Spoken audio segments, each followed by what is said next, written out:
प्रभु को महिमा मिले। और भी एक दिन प्रभु ने हमारे आयु में जोड़ दिया, अनंत काल की तैयारी के लिए प्रभु ने और भी मौका दिया। तो मैं जल्दी से ले आने वाला प्रभु यीशु मसीह की अति पवित्र नाम में सब पवित्र लोगों को मसीह वंदन देता हूँ। मैं आशा करता हूँ आप बहुत आनंद में हो। शायद आजकल का जो मौसम है वो बहुत ख़राब है। बहुत जगह पर क्या क्या हो रहा है, खास करके लॉकडाउन के कारण, साथ ही साथ में अभी आंधी तूफान आ रहा है ना। कई प्रकार का बाधाएं, प्रतिकूल अवस्था बढ़ते जा रहा है। लेकिन ये कोई भी प्रतिकूलों को देख करके प्रभु का लोग नहीं डरता, नहीं घबराता, क्योंकि इन सारे बातों को कंट्रोल करने वाला प्रभु का हाथ में हमारे जीवन है और वो हमारे साथ रहता है।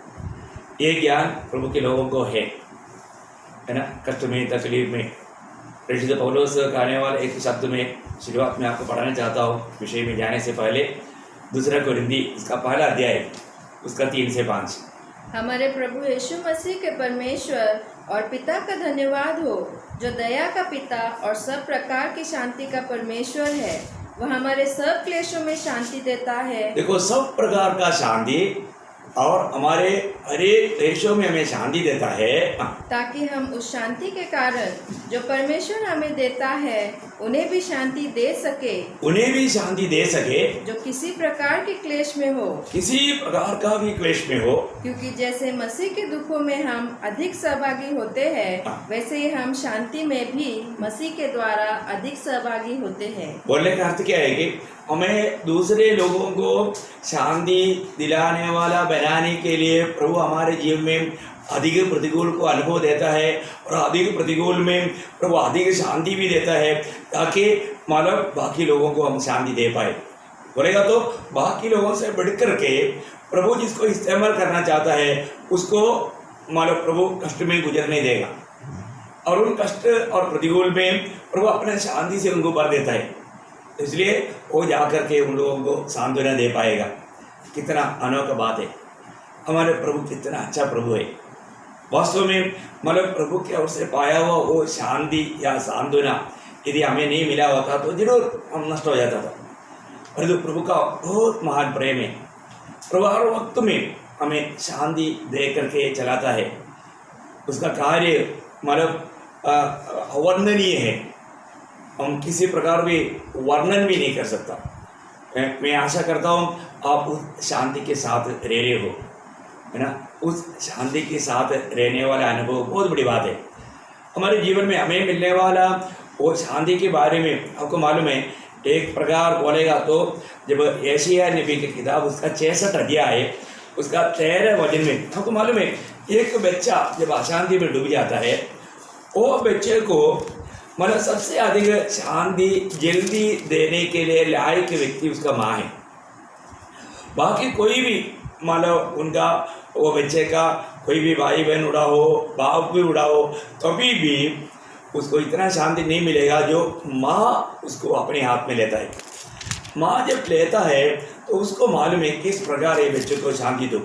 यहाँ पर प्रभु वचन में जब यशायाह 66 अध्याय का 13 वचन, जिस प्रकार माता अपने पुत्र को शांति देती है, वैसे मैं भी तुम्हें शांति दूंगा। क्या अनोखा बात है प्रिय है। मतलब प्रभु बोलता है, मतलब दुनिया का रीति में हमें समझने लायक उस विषय को प्रभु समझाता है। एक माँ, आपने देखा होगा, आपने और मैंने अनुभव किया है, जब रोता है वो माँ क्या करता है मालूम है, वो अपना गोद में रह करके, नहीं तो अपना पाँव में रह करके ऐसा लारो लारो ऐसा करते ना, एक बहुत बड़ा शांति बोल करके आता है। उस समय वो बच्चे एकदम हंसने लगता है, तुरंत ही हंसने। आजकल का माँ लोग ऐसे पाँव में रह करके करते हुए मैंने नहीं देखा, लेकिन हम लोगों का माँ करता था। आजकल का कोई माँ करता है कि नहीं, मैंने आजकल का लोगों का पूरा सिस्टम ही अलग है।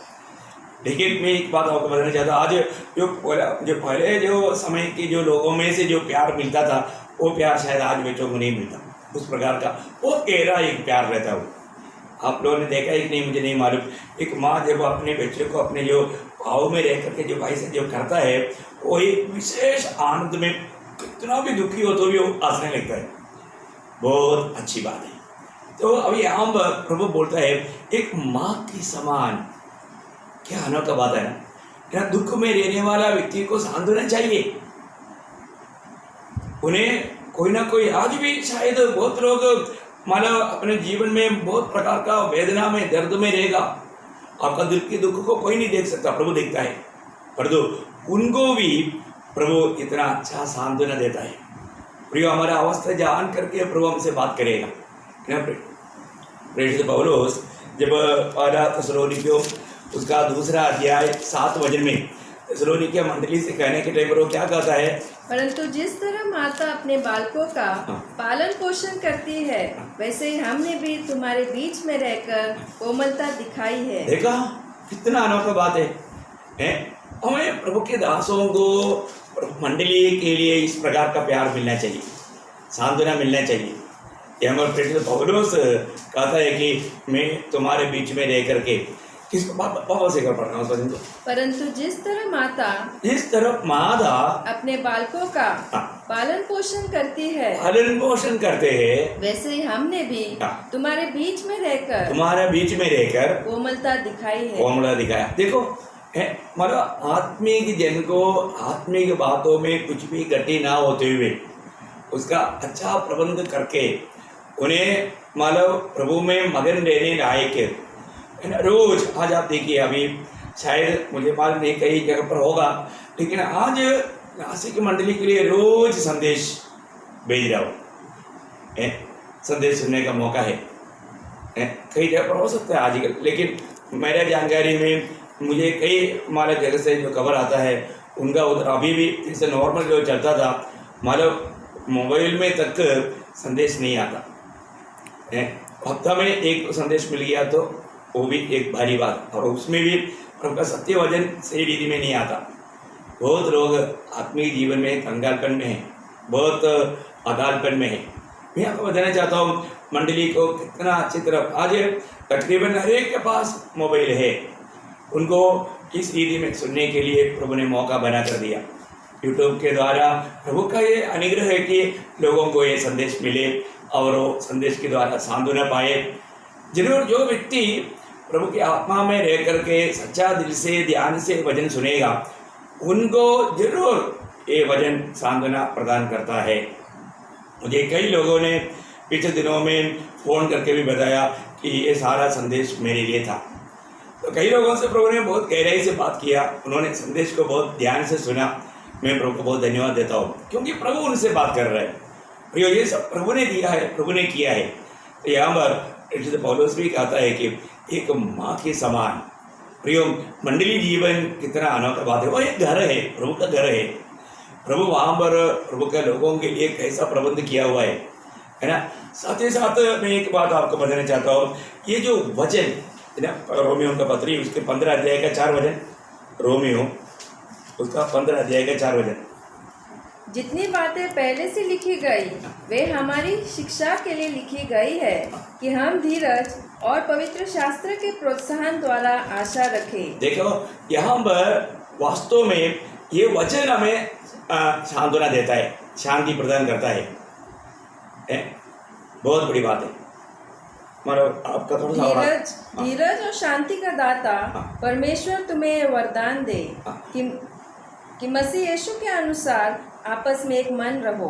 मतलब यहाँ पर वो शब्द क्लियर इतना हिंदी में नहीं आया, पर तो वहाँ पर वो आश्वासन, वचन के द्वारा आश्वासन मिलता है या शांति मिलता है, ये बात को हमें पढ़ने के लिए मिलता है। मैं आपको बताना चाहता हूँ, बहुत अनोखी बात है। प्रभु का वचन जब आता है, वो वचन से हमें शांति मिलता है। प्रभु ये वचन से हमें शांति देता है। इसलिए पहला थिस्सलुनीकियों 4:18 में आपको याद होगा, ये वचन के द्वारा एक दूसरे को शांति दिया करे, है ना, ऐसे है ना। इस प्रकार इन बातों से एक दूसरे को शांति दिया करो। इस वचन के द्वारा प्रियो, हमारे जीवन में हमें मालूम है कि मतलब मरने के बाद क्या होने वाला है, विषय वहाँ पर वही है। तो हमें किसी प्रकार का चिंता करने की जरूरत नहीं, हम किसी प्रकार का अशांति में डूबने की जरूरत नहीं। प्रभु हमें कितना अच्छी राहों पर चलाता है, प्रभु की प्रेम कितना बड़ा है। तो मैं आपको बताना चाहता हूँ, जो भी हम अनुग्रह पाया वो लोग उस अनुग्रह को कभी व्यर्थ ना करें। प्रभु हमारे साथ है, प्रभु ने हमें अपने आत्मा दिया है। आज वो आत्मा हमेशा हमसे बात करता है। आपको मालूम है वो आत्मा का नाम तक अगर आप देखेगा तो आप उसको सही रीति में समझेगा। तो ये यूहन्ना का सुसमाचार 14 अध्याय उसका 26 वचन 26। परंतु सहायक अर्थात पवित्र आत्मा जिसे पिता मेरे नाम से भेजेगा वह तुम्हें सब बातें सिखाएगा और जो कुछ मैं तुमसे कहा है वह सब तुम्हें स्मरण कराएगा। मैं तुम्हें शांति दिए जाता हूँ। बस मानो उसमें उसका 6 वचन भी पढ़ना, उसका 16 वचन। मैं पिता से विनती करूंगा और वह तुम्हें एक और सहायक देगा कि वह सर्वदा तुम्हारे साथ रहे। वह हमारे कुछ भाषा में वो आश्वासन देने वाला करके मतलब वहाँ पर ट्रांसलेट करना चाहिए। वो जो सहायक जो है वो हमें हर बात में हमारा आश्वासन करेगा। पवित्र आत्मा हमें शांति देगा, हर अवस्था में वो हमसे बात करेगा। मलयालम में बहुत अच्छा लिखा है और कई भाषा में होगा, लेकिन कुछ कुछ भाषा में जिस रीति में उसका शब्द का अर्थ आना चाहिए इतना अच्छा रीति में नहीं आया। लेकिन वहाँ पर मैं आपको बताना चाहता हूँ, वहाँ पर बार बार कहता है वो जो कार्यस्थ या मददगार, वो मददगार क्या करेगा, वह उसका बारे में लिखा है कि वो आश्वासन देने वाला है, शांति देने वाला है। क्योंकि आत्मा हमें शांति देता है। खैर आपको मतलब इतना समझना जरूरी है। मतलब प्रभु हमें कभी भी एक अशांति के वातावरण में रहने नहीं दिया। प्रभु को मालूम है कि हमारा दिल में कई प्रकार का ऐसा बातें आ सकता है। यूहन्ना का सुसमाचार 14 अध्याय का पहला वचन, तुम्हारा मन व्याकुल न हो, परमेश्वर पर विश्वास रखो और मुझ पर भी विश्वास रखो। देखा, सही प्रकार हम प्रभु में विश्वास करेगा तो हमारा मन व्याकुल नहीं होगा। प्रभु पर विश्वास करना, प्रभु पर विश्वास करने वालों को ये सांत्वना मिलते रहेगा। और भक्त लोगों का कर्तव्य है प्रभु पर पूर्ण रूप में विश्वास करना या भरोसा करना। वो बात हम यशायाह नबी की किताब में भी उसका 26 अध्याय का 3-4 वचन, ये सारे वचन मैं आपको क्यों पढ़ाना चाहता हूँ, आप इन बातों को भूलो नहीं। वचन में जो लिखा सत्य लिखा। जिसका मन तुझ में धीरज धरे हुए है उसकी तो पूर्ण शांति के साथ रक्षा करता है। देखो एक बात जानना, हमारा मन प्रभु के ओर लगा हुआ है तो अधूरा नहीं, शांति पूर्ण शांति के साथ उसका रक्षा करता है। क्योंकि वह तुझ पर भरोसा रखता है। यहोवा पर सदा भरोसा रख, क्योंकि प्रभु यहोवा सनातन चट्टान है। देखो प्रभु पर हमेशा भरोसा रख। आपकी भरोसा प्रभु से दूर ना जाने दे प्रियो। प्रभु हमारा सहायक है, प्रभु का वचन सत्य है, प्रभु का वायदा है हाँ है, कभी ना नहीं। इसलिए आज इस मतलब कोरोना का पीरियड में भी प्रभु का वचन सत्य है प्रियो। प्रभु का हमारे ऊपर इतना ध्यान है, हमारा एक बाल भी गिरता है प्रभु जानता है। प्रभु जाने बिना दुनिया में ये कोरोना नहीं आया। ये जरूर एक सत्य अभी हम मतलब प्रभु का हर एक बातों को मतलब ये प्रभु एक ताड़ना दिया करके नहीं बोल सकता, लेकिन मैं एक बात बताना चाहता हूँ, ये दुनिया के लिए एक ताड़ना है। ये दुनिया प्रभु को भूल करके मतलब आपको मालूम है जो सोदोम गोमोरा का पाप आज गवर्नमेंट ने अंगीकार करके कई मंडलियों में तक ऐसा शादी होने लगा, प्रभु कैसे सकेगा? ये तो फिर प्रभु का ताड़ना नहीं तो क्या? एक शक्ति चेतावनी है प्रिय, एक शक्ति चेतावनी है। प्रभु का हाथों को लोग नहीं जाना, प्रभु का कार्यों को नहीं समझा, तो लेकिन मैं पूरा विश्वास करता हूँ ये शक्ति चेतावनी है। एक तो प्रभु का आगमन की बहुत निकटता है, तो प्रभु के लोग इन सारे बातों को देख करके बहुत सावधान होकर के रहने का समय है। तो प्रभु धन्यवाद देता हूँ। मैं वापस अपना कल का विषय में वापस जाना चाहता हूँ। प्रभु चाहता है, प्रभु अभी भी ढूंढ रहा है। प्रभु सच में जो दिल से प्रभु का खोज में है, ऐसा लोगों को प्रभु आज भी ढूंढ रहा है। हमने देखा प्रभु को ऐसा एक जन मिल गया तो प्रभु का दिल को बहुत ठंडापन मिला। आप सोचिए, हम प्रभु का दिल को ठंडा करने वाला बनना चाहिए, प्रभु को आनंद दिलाने वाला बनना। आज शायद कई कामों से हम प्रभु का दिल को बहुत दुख देता है। प्रियो, आज हमारा कामों को हम परख कर देखेगा तो आज हमारा अवस्था क्या है? कल हमने देखा था, मैं आपको ये बात बताना चाहता हूँ। प्रभु कहता है मुझे ऐसा एक मनुष्य मिल गया, है ना। प्रेरितों का काम उसका 13 अध्याय का 22 वचन वापस एक और पढ़ेंगे। मुझे एक मनुष्य यीशु का पुत्र हाँ। दाऊद मेरे मन के अनुसार मिल गया, मेरा मन के अनुसार मिल गया, वही मेरी सारी इच्छा पूरी करेगा। क्या चाहिए, है ना प्रियो। मतलब हमारा मन के अनुसार कार्य करने वाला एक व्यक्ति अगर हमें मिल जाता है तो वो व्यक्ति के प्रति कितना तसल्ली है, कितना आनंद रहेगा, है ना। तो प्रभु ने दाऊद को पा करके प्रभु का मन को बहुत आनंद आया। प्रभु का इच्छा पूरा करने के लिए प्रभु को एक जन मिल गया। इसी कारण कल भी आपको याद दिलाया प्रियो, आज भी प्रभु ने हमको प्यार किया, प्रभु ने हमको चाहा, इसलिए प्रभु हमें ये दुनिया से अपने लिए अलग किया। वो हम प्रभु के साथ रहना, प्रभु का काम करना, प्रेरितों को चुनने के बारे में मैंने आपको कल बताया था। वापस एक बार पढ़ेंगे, जब मरकोस 3 अध्याय का 13-14 वचन, मरकोस चैप्टर 3 वर्स 13-14। फिर वह पहाड़ पर चढ़ गया और जिन्हें वह चाहता था उन्हें अपने पास बुलाया और वे उसके पास आए। तब उसने 12 पुरुषों को नियुक्त किया कि वे उसके साथ साथ रहे और वो उन्हें भेजे कि वे प्रचार करें। देखा, वो पहली बात प्रभु जिसको चाहा, वहां पर एक शब्दों में बहुत गहराई है, जिसको वो चाहा है।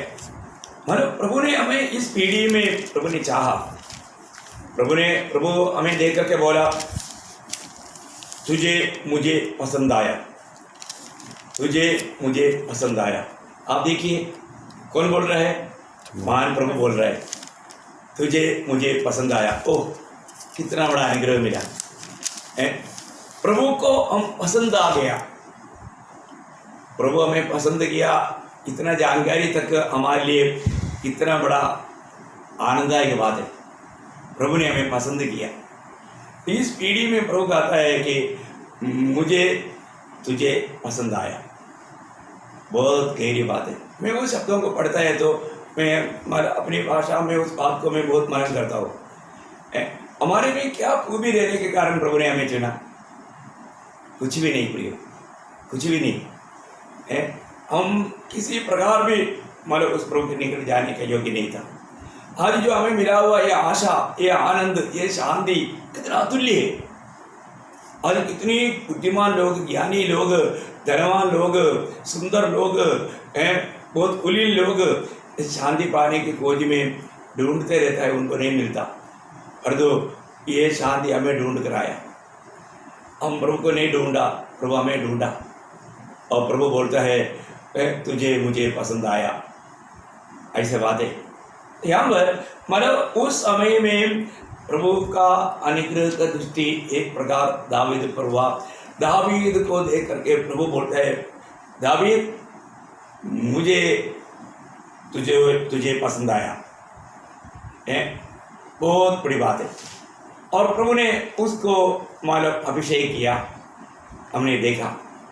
अभी यहाँ पर हम जो कल देखा था उससे आगे हम लोग देखते हैं कि मतलब दावीद अभिषेक पाने के बावजूद भी दावीद अभी भी कहाँ पर है?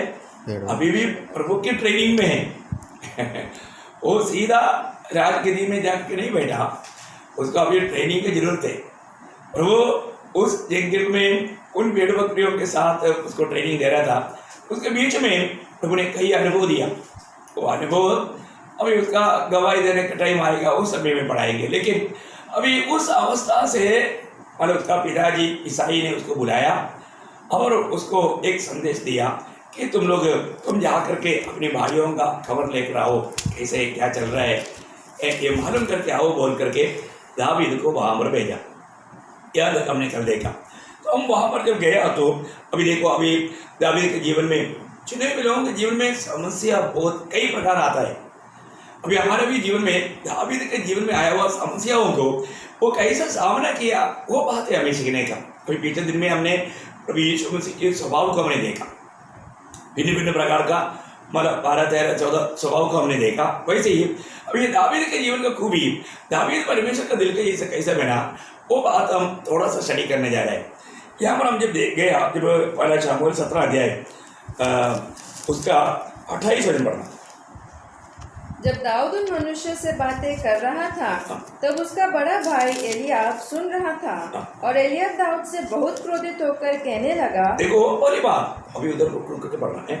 पहली बात, ये एलियाब को दाऊद के ऊपर क्रोध आया। देखो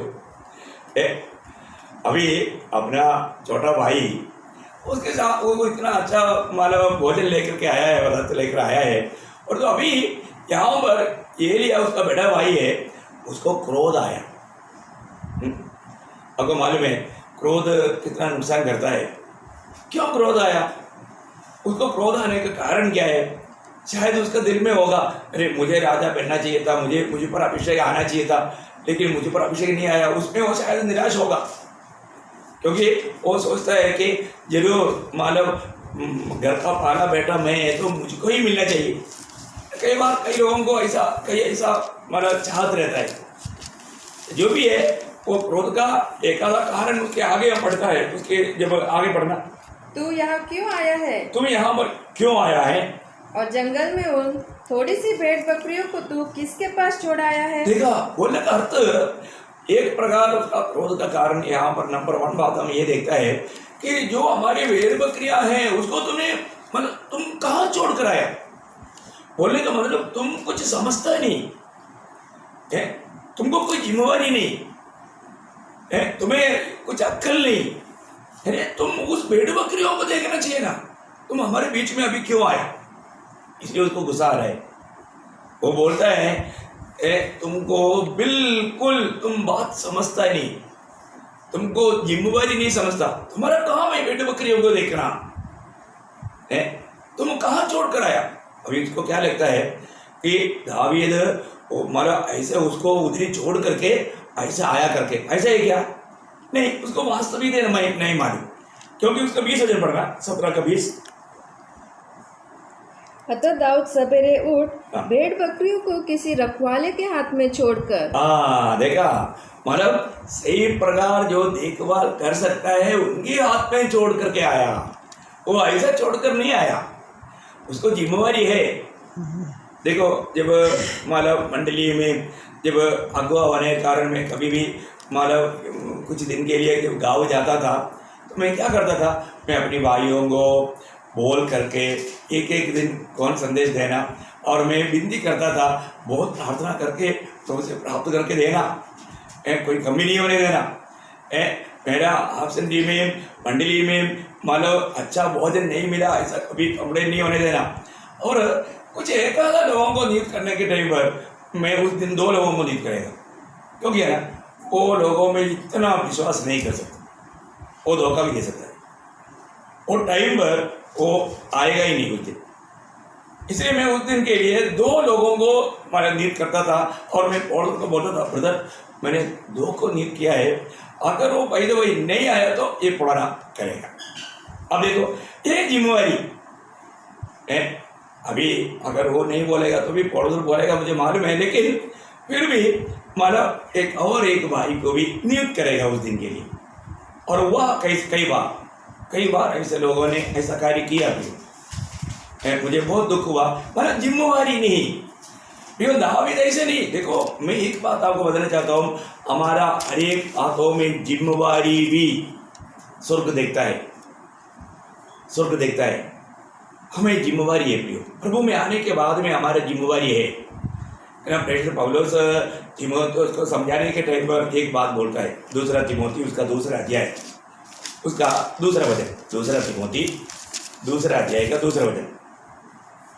और जो बातें तूने बहुत से गवाहों के सामने मुझसे सुनी है, उन्हें विश्वासी मनुष्यों को सौंप दे।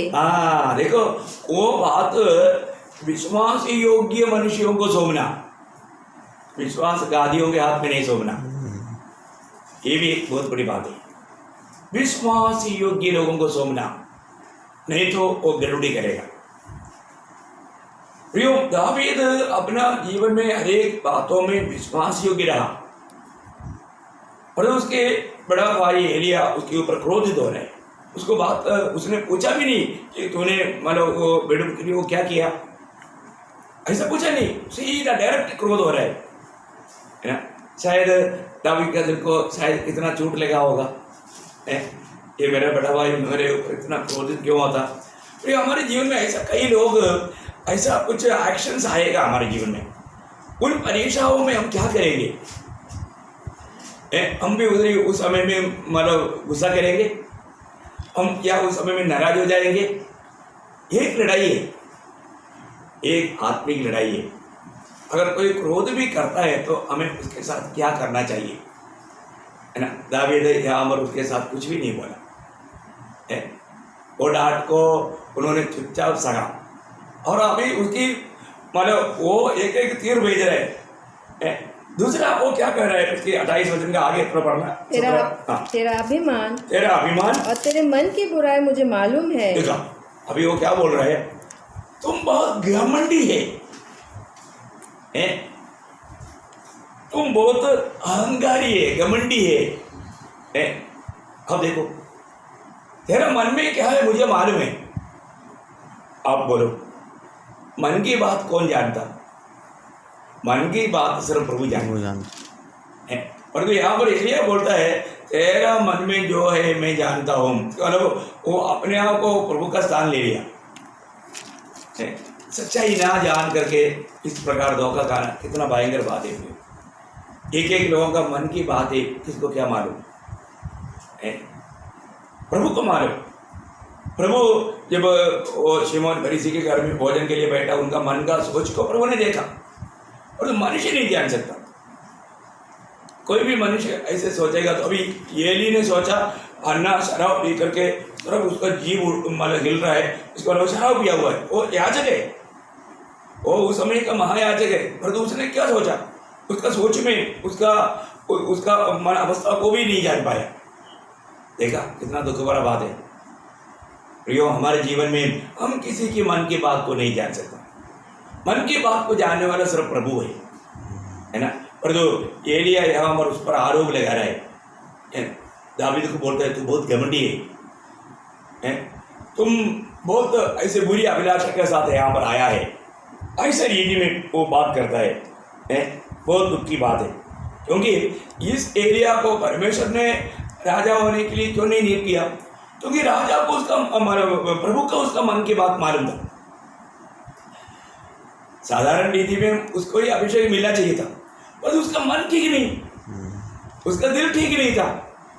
ये सब देखा, अगर उसको शायद बनाया तो वो शाऊल से भी बढ़कर के वो और दुष्टता करता, इसलिए प्रभु ने उसको नहीं चुना। प्रभु ने वहां पर बोला था ना, जब शमूएल का दृष्टि में तक एलिया योग्य रहा, योग्य दिखाई दिया, शमूएल को भी गलती हुआ। शमूएल ने वहां पर उसका 16 अध्याय का 7-8 6-7 वचन पढ़ा। जब वे आए तब उसने एलियाब को दृष्टि करके सोचा, निश्चय ये तो यहोवा के सामने है, वही उसका अभिषेक होगा। परंतु यहोवा ने शमूएल से कहा, न तो उसके रूप पर दृष्टि कर और न उसके कद की ऊंचाई पर, क्योंकि मैंने उसे अयोग्य जाना है। देखो, मैंने उसको अयोग्य जाना है, क्योंकि यहोवा का देखना मनुष्य का सा नहीं है। मनुष्य तो बाहर का रूप देखता है, मनुष्य बाहर का रूप देखता है, परंतु यहोवा की दृष्टि मन पर रहती है। बहुत बड़ी बात है। कई बार हम लोग मुझे देखने वाला एक प्रभु है वो बात भूल जाता है।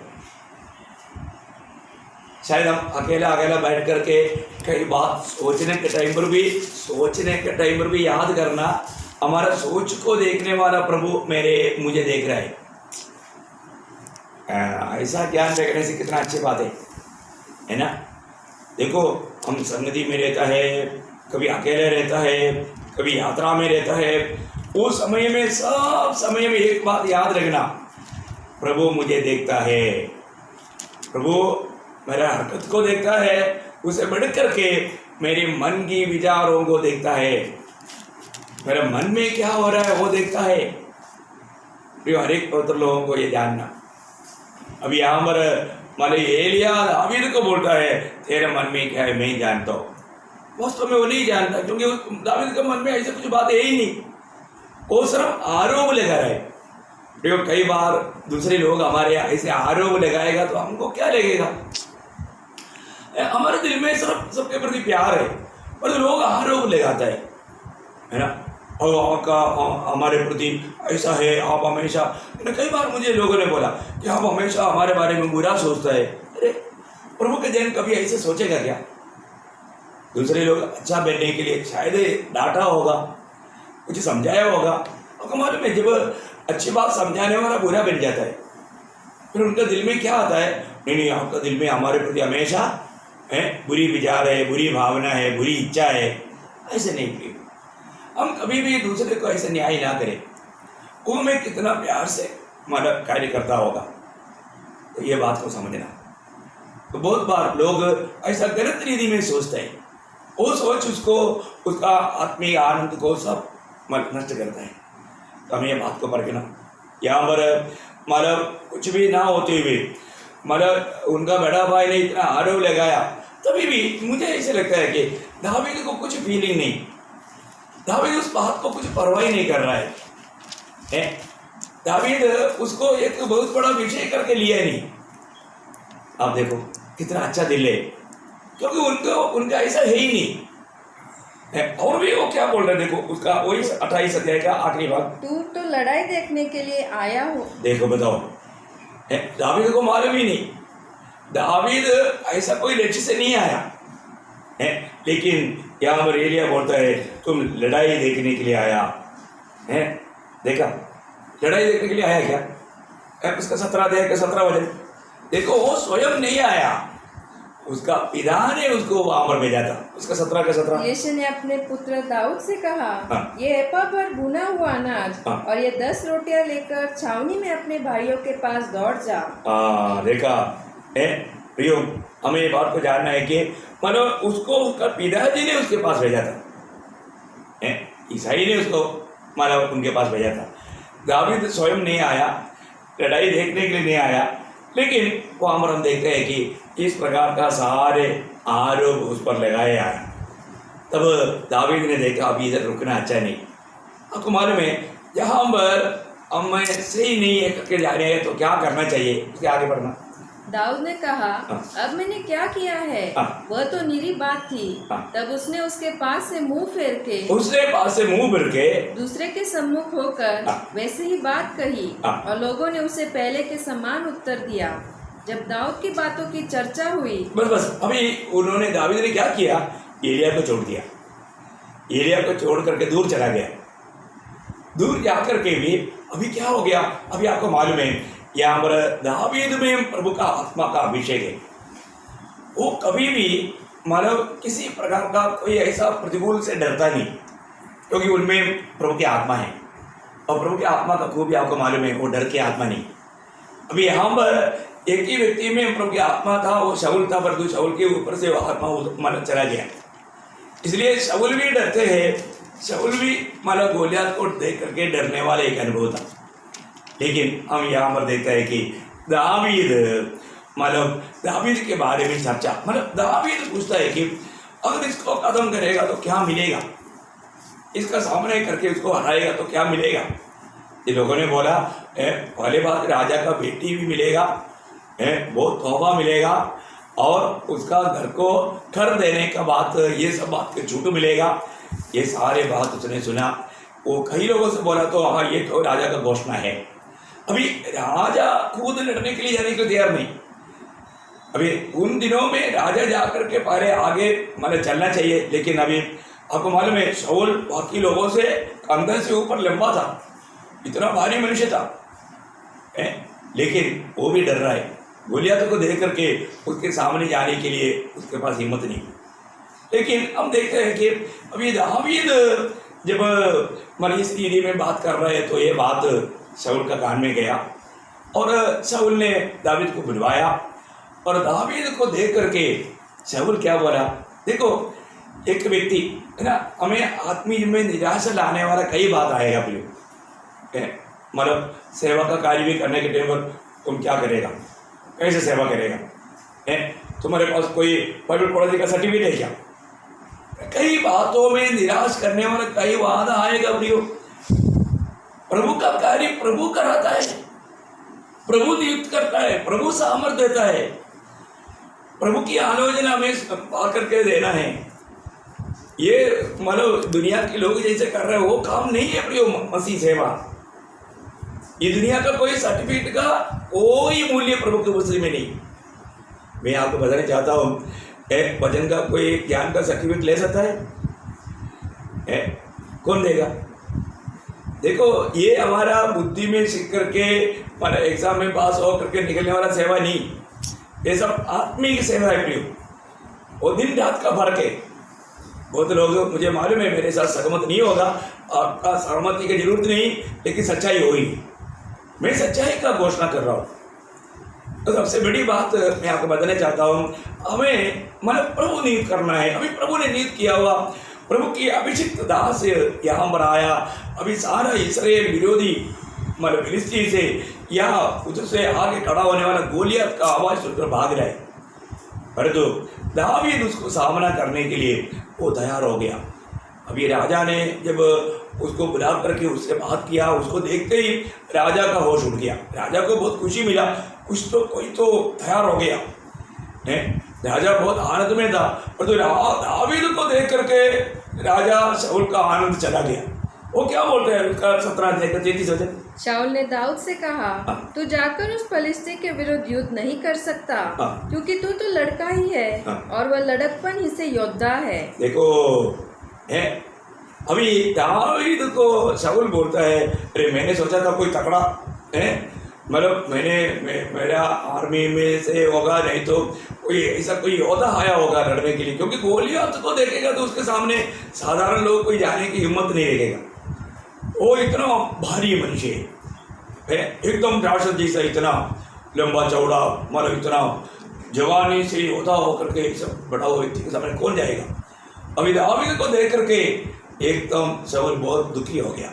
शाऊल की आवाज़ जैसे मतलब दावीद को निराश करने वाला बात शाऊल ने भी कहा, तुम उससे लड़ नहीं सकता, क्योंकि तुम एकदम जैसा इसराइल के लोग कनान देश देख करके आया, उस समय बोला हम उनके सामने चिट्ठी, छोटा सा चिड़िया जैसा लेगा, वो हमको फाड़ खाएगा। ऐसा ही अभी मतलब गोलियत और दावीद को देखने के बाद भी शाऊल को लेगा। लेकिन यहाँ पर हम देखते हैं कि दावीद छोड़ा नहीं उसको। दावीद ने बोला, राजा आप एक बात सुनो, मेरे एक गवाही सुनो, ये गवाही सुनने के बाद आप बोलो मैं सामना कर पाया है कि नहीं। उन्होंने क्या बोला? दाऊद ने शाऊल से कहा, तेरा दास अपने पिता की भेड़ बकरियां चराता था, और जब कोई सिंह या भालू झुंड में से मेमना उठा ले जाता, तब मैं उसका पीछा करके उसे मारता और मेमने को उसके मुंह से छुड़ा लेता, और जब वह मुझ पर हमला करता तब मैं उसके केश को पकड़कर उसे मार डालता था। तेरे दास ने सिंह और भालू दोनों को मारा है, और वह खतना रहित फलिस्ती उनके समान हो जाएगा, क्योंकि उसने जीवित परमेश्वर की सेना को ललकारा है। देखा अभी यहाँ पर मतलब अभी दावीद का ये गवाही का शब्द जब सुना तो शाऊल जान लिया कि ये पक्का प्रभु का अभिषिक्त है, प्रभु का सामर्थ इसके साथ है, प्रभु इसके साथ है। क्योंकि दावीद गवाही दे रहा है कि यहोवा ने उस सिंह को और भालू को मेरे हाथ में कर दिया, उसी प्रकार ये फिलिस्ती को भी मेरे हाथ में देगा। अभी शाऊल भी सोचा एक जवान सिंह को मार डालना पड़ेगा, तो ये तो शाऊल से भी नहीं हो सकता। इसका मतलब ये जो गवाही दे रहा है, ये गवाही सुनने के बाद में उनका हौसला बढ़ गया, तो बोला चलो तुम कर सकता है, तुम कर सकता है। तब शाऊल ने क्या किया मालूम है? शाऊल ने उसका 38 तब शाऊल ने अपने वस्त्र दाऊद को पहनाए और पीतल का टोप उसके सिर पर रख दिया और झिलम उसको पहनाया। तब दाऊद ने उसकी तलवार वस्त्र के ऊपर कसी और चलने का यत्न किया। उसने तो उनको न परखा था, इसलिए दाऊद ने शाऊल से कहा। बस अभी हम देखते हैं कि देखो अभी यहाँ पर भी विषय क्या है ना, बहुत गंभीर बात है। अगर आप सोचो ये वस्त्र पहन करके दावीद अगर जाता, अगर वो विजयी भी मिलेगा, सोचो अगर दावीद गोलियत को मार भी दिया तो शाऊल क्या बोलेगा? देखो मेरा यूनिफॉर्म पहन कर गया इसलिए तो विजयी हो गया। इसमें क्रेडिट पूरा शाऊल लेगा। देखा देखो यहाँ पर भी एक बड़ा चतुराई रहता था लेकिन हम देखते हैं कि मतलब दावीद को इस रीति का कुछ यूनिफॉर्म बन करके चलते हुए आपको मालूम है आपको नहीं मालूम होगा, हम लोगों का अनुभव है। हम लोग जब आर्मी में जब ट्रेनिंग के लिए जब गया, उस समय में जो वर्दी पहन करके वो आर्मी का शू आपको मालूम है ना, बूट, वो बूट थोड़ा भारी रहता है, उसको चलने के टाइम हमको बहुत बड़ा तकलीफ लगता था। वो कैसा पाँव रखना था, बहुत तकलीफ होता है शुरुआत में चलने के लिए है। जैसे अभी कई बच्चा लोग बड़ा रहोगा, मतलब शू पहन के चलते हुए देखे ना, वही बात जब आर्मी ट्रेनिंग में गया तो अपना शुरुआत में इसको पहन करके चलने के लिए बहुत तकलीफ होता था। उसको चलते चलते अभ्यास चाहिए, तो बहुत बड़ी बात है। मैं बोलने का अर्थ, अभी दावीद के जीवन में ऐसे कुछ भी पाने की उसको आदत नहीं।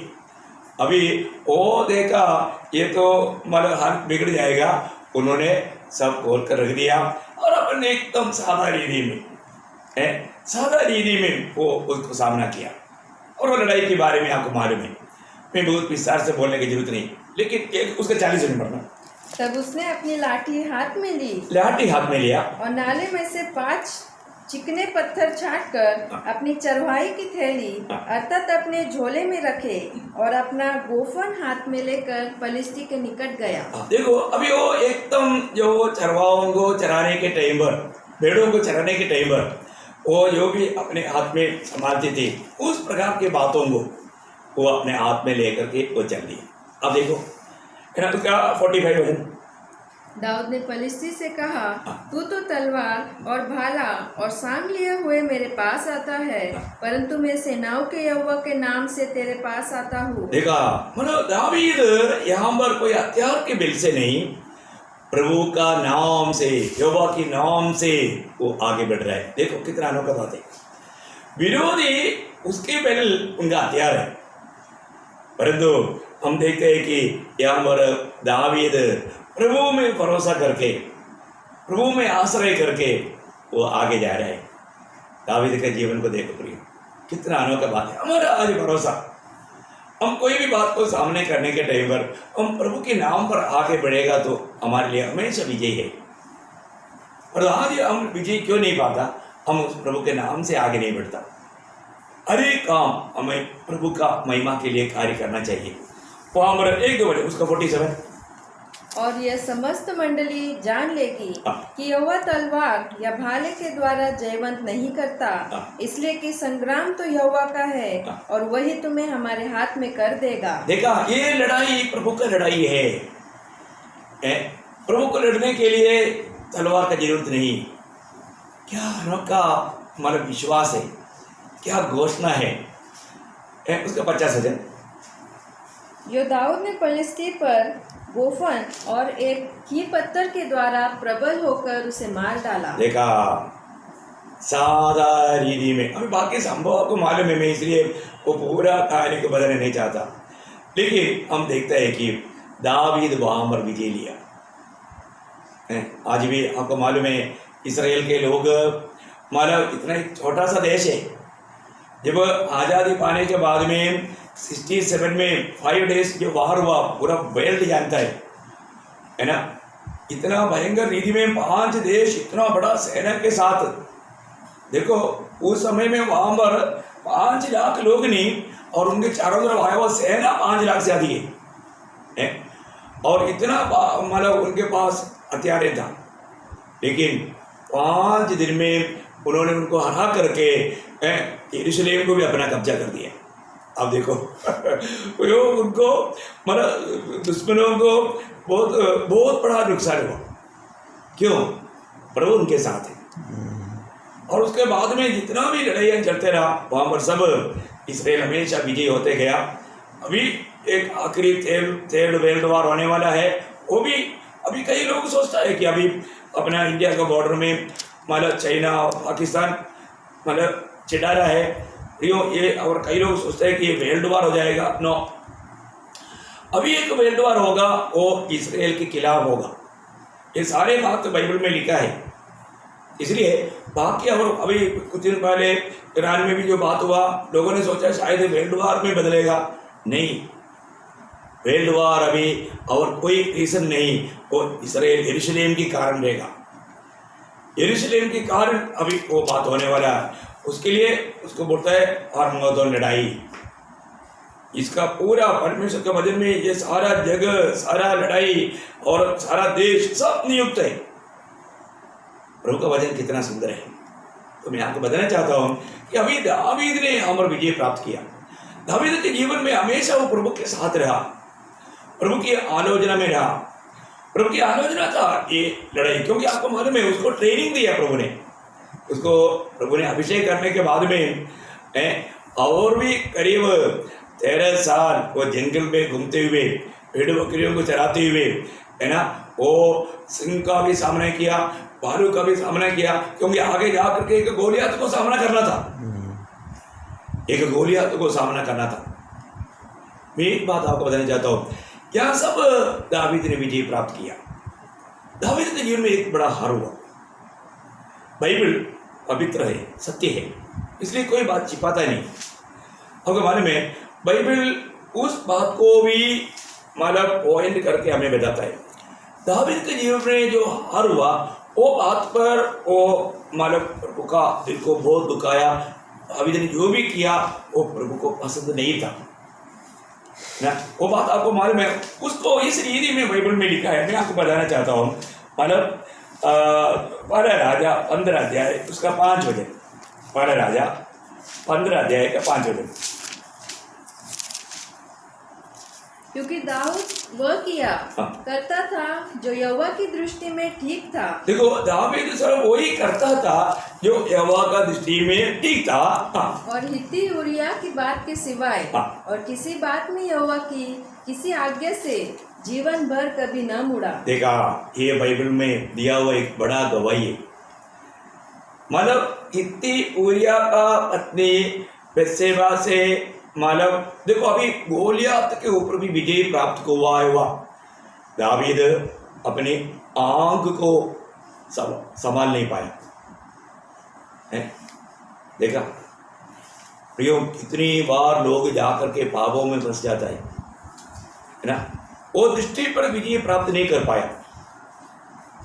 वहां पर उसने उसको देखा, वो मोहित हुआ और उसके साथ व्यभिचार किया।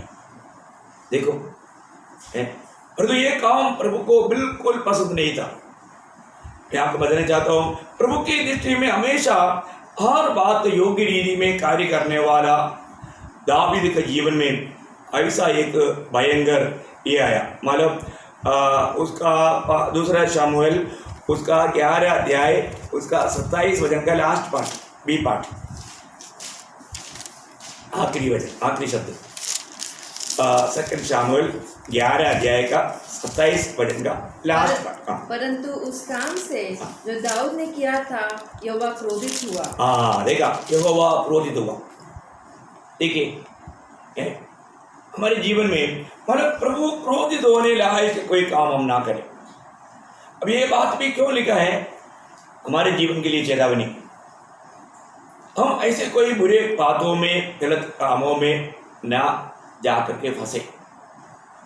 विरोधी हमें ना आंख की अभिलाषा, शरीर की अभिलाषा, जीविका का घमंड, पहले वरना 2 का 16 में हम बढ़ता है। ये 3 जालों में होकर के मानव भक्तों को फंसाता है। प्रियो, हम कई लोगों को ऐसे कुछ बुरी बातों को देखते रहने का उनका दिल का इच्छा रहता है, इसलिए मोबाइल में गंदी पिक्चरों को देखते रहता, गंदी सिनेमाओं को देखते रहता। प्रियो, वो दिल अच्छा नहीं। मुझे सुनने वाला पवित्र लोगों को मैं एक बात बताना चाहता हूँ, आप ये भी अकेला है, आप मोबाइल लेकर के जो भी कर रहा है स्वर्ग देखता है। प्रभु आपको इस्तेमाल करना चाहता है तो इस बुरी बातों से आप दूर रहे। आपके विचारों में भी ऐसे भावना आने ना दे जो प्रभु को भाता नहीं। ऐसा कोई कामों में हम जाएगा, इसका मतलब हम प्रभु का भय नहीं मानता, प्रभु का आदर नहीं करता, प्रभु का निंदा करता है। अभी आप देखो, अभी यहाँ पर दावीद के जीवन में एक बहुत बड़ा कमी आया। वो बात को भी हमारे प्रभु का वचन हमें लिखकर चेतावनी देता है, हमें कितना सावधान रहना चाहिए। इसलिए लेकिन दावीद का जीवन एक प्रकार एक मापदंड था प्रभु के लिए। सलोमोन को प्रभु गवाही देने के टाइम पर सलोमोन को क्या बोलता मालूम है ना? अब पढ़िए उसको, पहला राजा 9 अध्याय का 4 वचन,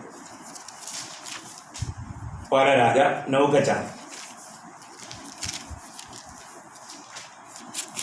प्रभु यीशु दया। First king chapter 9 verse 4।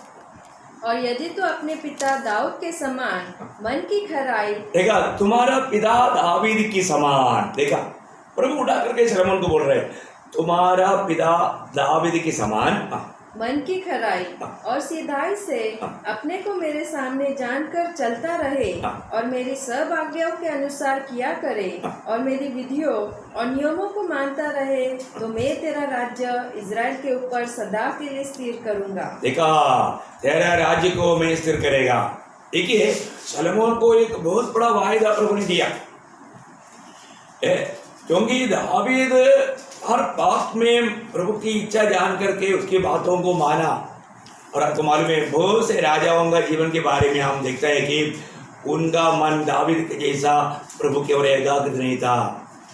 और कि दावीद एकदम प्रभु के साथ एक एकाग्र मन के साथ जीवन बिताया।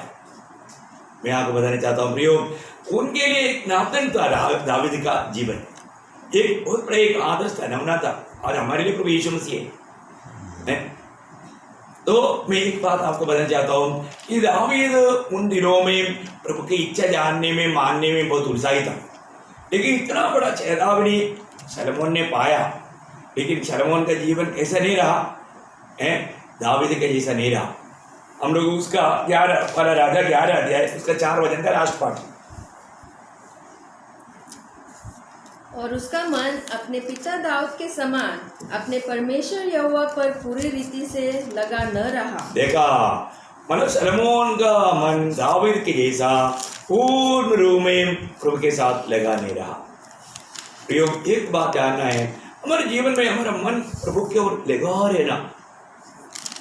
आज भी किस प्रकार हमारा मन है, हम प्रभु के साथ कितना वास्तव में लगा रहता है ना। हमारा मन में कैसे भी प्रभु से दूर करने वाला कई बातों को ला करके हमें फंसाने के लिए विरोधी कोशिश में है। कई बार पढ़कर आपको सुनाया हुआ बात है, हम प्रभु का मंडली है, हम प्रभु का दुल्हन है ना, हम प्रभु का मतलब खांदा होकर के चुना गया है। तो हमारा मन में कोई शैतान धोखा ना दे। प्रभु का दास प्रेरित पौलुस का भी दिल में एक मंडली के प्रति, लोगों के प्रति एक डर था करके 2 कुरिन्थी 11 अध्याय उसका 3 वचन में वो खुद बोलता है। मैं भी एक बात बोलता हूँ, मंडली के लोगों के प्रति हमारा भी दिल में एक डर है। लोग कहीं झूठे लोगों से ना मिले, वो लोग कहीं ना फंसाए, हमें चिंता है प्रियो, बोझ है। इसलिए बार बार बोलता हूँ, देखो गिरे हुए लोगों से ना मिलना, झूठे लोगों से नहीं मिलना। लेकिन क्या है ना, आजकल मिलने के लिए जाने की जरूरत नहीं, मोबाइल है ना, मोबाइल के द्वारा लोग मतलब बात करके उनके दिल में जहर डाल देता है, पॉइजन डाल देता है। फिर क्या होता है, सच्चा प्यार से वंचित हो जाता। और आपको मालूम है, जो खेती में जंगली बीज रहता है वो बहुत हरियाली होकर जल्दी बढ़ता है। वो से घास के लिए मतलब हमने मतलब डाला हुआ वो खाद पूरा जंगली घास खा लेता है। ऐसा एक मनुष्य का भी जीवन में, एक विश्वासी के जीवन में झूठे बातों का इतना प्रभाव रहता है प्रियो। वास्तव में मैंने बहुत लोगों के जीवन में देखा, हमको बहुत उस बात में बोझ है प्रियो। जैसे प्रेरित पौलुस या कोई भी प्रभु दास जरूर मंडली के सब लोगों के प्रति दिन रात विनती करता है। प्रभु यीशु मसीह ने खुद पिता से विनती किया, दुष्ट के हाथ में पड़ने नहीं देना। वो बात आज भी हम कोई दुनिया में है जो कि सारे दुनिया दुष्ट के अधीन में है और दुष्टता बढ़ते जा रहे हैं। सारे लोग शैतान के हाथ का हथियार है। यहाँ पर और उसने कहा 11 का 3, परंतु मैं डरता हूँ कि जैसे सांप ने अपनी चतुराई से हवा को बहकाया, वैसे ही तुम्हारे मन उस सीधाई और पवित्रता से जो मसीह के साथ होनी चाहिए कहीं भ्रष्ट न किए जाए। देखा प्रियो, मैं एक बात आपको बताना चाहता हूँ, मतलब कई भी प्रकार हमारा मन बहक सकता है झूठी लोगों का, झूठी मतलब प्रेरणा के द्वारा वो हमें झूठी बात बोल करके फंसाएगा, कुछ भी सच्चाई नहीं रहेगा है, वो लोग धोखा दे सकता है। और विश्वास का कारण ऐसे ही बात है, सच्चाई से बहक जाना। मैं एक बात आपको बताना चाहता हूँ, आज हमें प्रभु ने एक अच्छा मंडली दिया, हमें प्रभु ने प्रभु के चुने हुए अगुवाओं को दिया। आज हमें कितना अधिक प्रभु के साथ लिपटा रहना चाहिए, कितना विश्वासयोग्य रहना चाहिए। देखिए दावीद मानव इसराइल का चरवाहा बना, लेकिन दावीद हमेशा बोलने वाले एक बात, मैं आपको बताना चाहता हूँ, दावीद के जीवन में प्रभु को प्रथम स्थान था। प्रियो, प्रभु को प्रथम स्थान दे करके जीना। फिर जब 23 भजन संगीता का 12 भजन, 23 भजन संगीता पूरा बहुत सुंदर, हर एक विश्वासी विश्वास में आने के बाद में शायद बचपन से मतलब माँ बाप लोग बच्चों को सिखाने वाला एक भजन संगीता है 23 भजन संगीता। इस 23 भजन संगीता को भजन संगीताओं का रानी ऐसे कहा जाता है। तो ये 23 भजन संगीता, उसका शुरुआत का पहला शब्द क्या बोलता है? यहोवा मेरा चरवाहा है, यहोवा मेरा चरवाहा है, मुझे कुछ घटी न देखो होगी। मतलब अभी मैं चरवाहा है ऐसे नहीं बोलता, यहोवा मेरा चरवाहा है, मैं इस्राएल का चरवाहा है ऐसे नहीं बोल रहा है। वो बोलता है कि यहोवा मेरा चरवाहा है। आप देखिए, यहोवा मेरा चरवाहा है, मतलब मैं उसकी चराई की एक भेड़ है, मैं उस चरवाहा की आवाज़ सुन करके मैं उसके पीछे पीछे हो रहता हूँ। कितना अनोखा गवाही है ना। प्रभु अपना चरवाहा बन, आज हम वास्तव में मतलब उस चरवाहा की भेड़े हैं। आज हमारे भी जीवन में ये बात सही है प्रियो, प्रभु यीशु मसीह मेरा चरवाहा है, हम बोल पाएंगे। वो अच्छा चरवाहा होकर के, आपको मालूम है यूहन्ना का सुसमाचार 10 अध्याय का 11 वचन में प्रभु यीशु मसीह ने कहा मैं अच्छा चरवाहा हूँ। अच्छा चरवाहा क्या करता? अच्छा चरवाहा अपनी भेड़ों के लिए अपने जान देता है। 10 का 11, अच्छा चरवाहा मैं हूँ, अच्छा चरवाहा भेड़ों के लिए अपना प्राण देता है। देखा, अच्छा चरवाहा भेड़ों के लिए अपना जान देता है। प्रभु यीशु मसीह ने मेरे लिए, आपके लिए अपने जान दिया। आज हम हिम्मत से बोलेंगे कि प्रभु यीशु मसीह मेरा चरवाहा है। प्रियो, वो हमारा चरवाहा है ना। जब इब्रानियों का पत्री में उसका 13 अध्याय 20 वचन में इब्रानी विश्वासियों को प्रभु का दास कहता है कि यीशु मसीह कैसा चरवाहा है। अब शांतिदाता परमेश्वर जो हमारे प्रभु यीशु को, जो भेड़ों का महान रखवाला है, देखा, भेड़ों का महान रखवाला। देखो, अच्छा चरवाहा हमारे लिए जान दिया, अभी वो महान रखवाला होकर के हमारा रखवाला करता है, हमें रोज चराता है। वो महान चरवाहा है, साधारण चरवाहा नहीं, वो महान चरवाहा है ना। मतलब हम उसके हाथ में हैं, वो उसकी जैसा कोई महान व्यक्ति है ही नहीं। इसलिए प्रभु ने बोला ना, जब यूहन्ना 10 अध्याय का 28 वचन में है ना, मेरे हाथ से तुम्हें कोई नहीं छीन सकता। प्रियो, हमारा जीवन प्रभु के हाथ में है। प्रभु ने हमें अनंत जीवन दिया, हमारा काम है हम प्रभु में बना रहना, है ना। दावीद हमेशा प्रभु में बना रहा, वो प्रभु को अपना चरवाहा माना है। अभी ऐसा लोगों के लिए जिसने प्रभु को अपना चरवाहा माना और उस चरवाहा के नीचे चलता है, उन लोगों के लिए पहला पत्रोस 5 अध्याय का 4 वचन में इस चरवाहा का एक महत्वपूर्ण एक शब्द बताता है।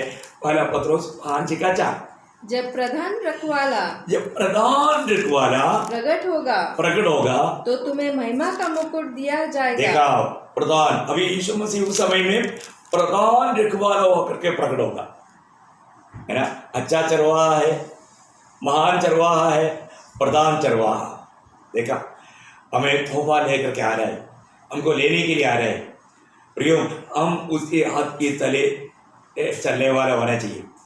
दावीद के जीवन में वो हमेशा वो एक ही चाहत करता था। आपको मालूम है, दावीद का दिल का बहुत बड़ा गहरा इच्छा, जब मानो भजन संगीता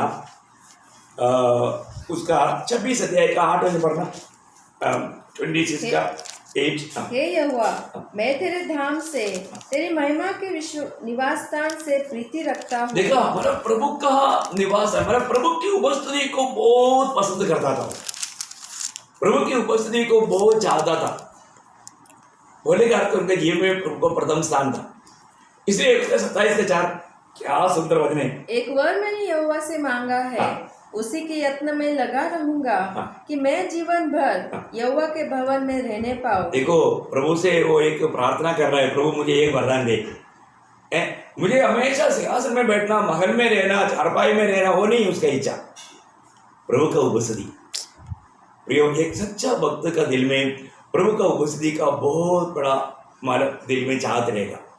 आज आपका जीवन में आप परखो, दावीद प्रभु का दिल का जैसा दावीद क्यों नहीं बनेगा?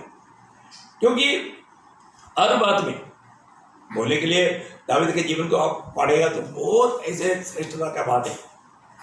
हर बात में वो प्रभु को पूछ करके करने वाले एक स्वभाव, प्रभु को जीवन में प्रथम स्थान देने वाले एक स्वभाव, हमेशा वो प्रभु का स्तुति करने वाला स्वभाव, प्रभु के लिए वो गाते थे हर एक काम। मतलब आत्मा में वो कितना गीत रचाए, आप सोचो, एक चरवाहा, अभी भी हम दाऊद ने रचा हुआ उन गीतों में कितना प्रोत्साहन पाते हैं, बहुत बड़ी बात है। तो आज हम भी प्रभु का दिल के जैसा बनने के लिए प्रभु चाहता है। प्रभु आपकी इच्छा जो भी मुझे प्रकट करना, मैं उसके अनुसार चलूंगा। हम का गवाही दे प्रभु को बताएंगे, ऐसे एक समर्पण हम कर पाएंगे। आज भी ऐसा लोगों का प्रभु को जरूर देंगे। एक बहुत बातें हैं, मैं समय को देख करके मैं मतलब उसको खत्म करना चाहता हूँ, लेकिन मैं एक बात आपको बताना चाहता हूँ। प्रयोग हमें एक सच्चा पवित्र जीवन, प्रभु को महिमा देने वाला एक जीवन, प्रभु का नाम ऊंचा करने वाला एक जीवन, हमारे जीवन में ये जानना है लोग मतलब हमारा प्रभु यीशु मसीह सबसे महान है। एक सच्चा मसीह होकर के लोग जानना कितना अच्छी बात है।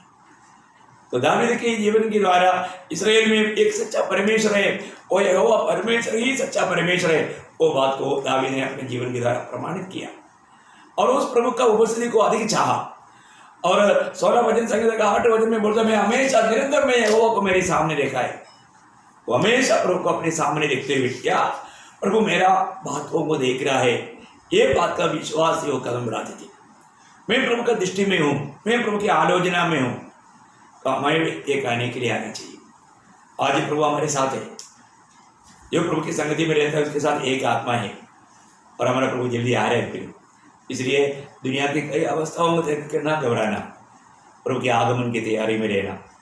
वास्तव में जो प्रभु के साथ चलते रहेगा, हानों के समान हर बात में हम प्रभु को प्रसन्न करें। हमारे चाल चलन में, बातों में, हमारे दिल की विचारों में, हर बात में यीशु मसीह की प्रभुता हो। एक सच्चा समर्पण में जीवन, एक विजय जीवन, उसके लिए प्रभु ने हमें आत्मा दिया है, उस आत्मा का अधीन होकर के जीना। तो प्रभु आप सबको बहुत आशीष दे। मैं आशा करता हूँ जरूर आज अभी प्रभु ने हम सबसे बात किया है, मेरे से प्रभु ने बहुत बात किया। मैं बहुत बातें आपको विस्तार से नहीं बोल पाया समय की कमी के कारण, तो भी मैं आशा करता हूँ अब हमेशा इन वचनों को ध्यान से सुने और उसको बार बार ध्यान करें, अमल करें, और जल्दी से जल्दी आने वाला प्रभु को स्वीकारने की सच्चा तैयारी में रहे। क्रूस को हमेशा याद करें और प्रभु का हित के बाहर ना जाए। धन्यवाद। प्रभु आप सबको बहुत आशीष दे मेरी तरफ से, और विवेक, दीपिका, मेसी और ग्रेस की तरफ से भी आपको मसीह बना देता हूँ। प्रभु का अनुग्रह आप सबके साथ हो।